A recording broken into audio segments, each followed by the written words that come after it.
वैसे यूपी में सिर्फ नोएडा या फिर एक्सप्रेस वे ही सत्ता के लिए बड़े मिथक नहीं है। यूपी की राजनीति में बीजेपी, कांग्रेस और दूसरी पार्टियां भी अपने अपने इलाकों में अलग अलग टोटकों के दम पर राजनीति की गाड़ी को धक्का मारती हैं। तो चलिए चुनावी मौसम में यूपी के 3 शहरों से सामने आए 3 ऐसे टोटकों के किस्से आपको दिखाते हैं जो आपको हैरान कर देंगे। यह है यूपी की सियासत का जंतर मंतर। करता हूं आशीर्वचन।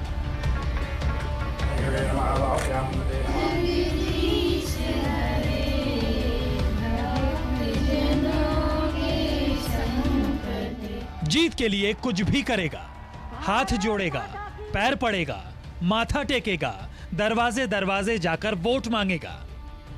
जीत का ताज पहनने के लिए राजनेता साम दाम दंड भेद हर नीति अपनाते हैं। हर पार्टी का अलग एजेंडा होता है, अलग सोच होती है, अलग जनाधार होता है, लेकिन एक चीज है जिसे लेकर कोई भी पार्टी या नेता कोई रिस्क नहीं लेता, और वो चीज है टोटका।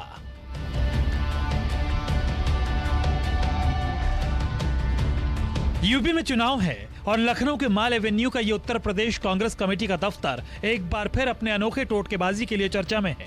कहा जाता है कि जो भी प्रदेश अध्यक्ष पद पर रहते हुए पार्टी ऑफिस का रंग रोगन करवाता है, उसकी कुर्सी चली जाती है। और जब कई बार ऐसा हुआ तो पार्टी कार्यालय में रंग रोगन को लेकर यह मिथक दीवार पर लगी सीमेंट की तरह मजबूत होती चली गई। जैसे जैसे चुनाव नजदीक आते हैं वैसे वैसे राजनेताओं के टोटके, नेताओं से जुड़ी तमाम सारी किंवदंतियां, कहानियां, किस्से खूब सुर्खियों में आ जाती हैं। यूपी में राजनेताओं से जुड़े उनके टोटके, उनकी सियासी कहानियां, किस्से हमेशा से ही चर्चा में रहे हैं। इस वक्त मैं यूपी कांग्रेस के प्रदेश मुख्यालय में मौजूद हूं और यहाँ को इस प्रदेश मुख्यालय को लेकर भी तमाम सारी किंवदंतियां हैं। कहा यह भी जाता है कि इस कांग्रेस ऑफिस में बतौर अध्यक्ष रहते हुए जिसने भी इस ऑफिस की पेंटिंग करवाई, पुताई करवाई, वो बहुत दिनों तक उस पद पर नहीं रहा।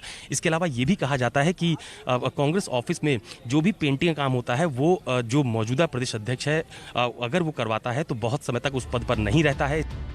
अब इस मिथक के पीछे का वो रहस्यमय आंकड़ा देखिए जिसने कांग्रेस पार्टी दफ्तर और प्रदेश पार्टी अध्यक्ष के बीच एक बड़ी लकीर खींच दी है। 1992 में महावीर प्रसाद, 1995 में एनडी तिवारी, 1998 में सलमान खुर्शीद और 2012 में रीता बहुगुणा जोशी के साथ कुछ ऐसा ही हुआ। यही वजह है कि चुनावी बेला में यूपी कांग्रेस का ये कार्यालय एक बार फिर सुर्खियों में है। वहाँ पे जब पार्टी के दफ्तर में पुताई होती है तो उसके बाद फिर वो अध्यक्ष नहीं रहता है। लेकिन अब ये महज संयोग भी हो सकता है, लेकिन चूंकि आजकल चुनाव का माहौल है और इस तरह का जो चटकारे लेके जो खबरें चलाई जाती हैं और जो लोग बाग इसको तफरी में भी लेते हैं, लेकिन ये बात तो है ही है कि इस तरह की घटनाएं हुई हैं। तो वो मेरे मानने में ये है कि एक संयोग भी हो सकता है, लेकिन ये उनको कह दिया जाता है कि उन्होंने इस तरह से काम कराया तो ये हो गया। कांग्रेस कार्यालय की 4 दीवारी में दिख रहे ये अशोक के पेड़ भी बड़ी अजीब टोटके के फेर में फंसे हैं। खबर यह है कि इन पेड़ों की ऊंचाई पार्टी कार्यालय से ज्यादा होते ही प्रदेश का अध्यक्ष बदल जाता है। प्रदेश कांग्रेस कार्यालय में अशोक के कई पेड़ लगे हैं। वास्तु सुधार और सकारात्मक ऊर्जा के लिए ये पेड़ लगाए गए हैं। लेकिन टोटका यह है कि इन पेड़ों की ऊंचाई पार्टी कार्यालय से ज्यादा होते ही प्रदेश अध्यक्ष बदल जाता है। अगर पेड़ बहुत ज्यादा बढ़े तो कांग्रेस आगे नहीं बढ़ पाती, इसलिए इन पेड़ों की ऊंचाई कभी कार्यालय के भवन से ज्यादा होने ही नहीं दी जाती। समय से पहले ही उनकी छटाई कर दी जाती है।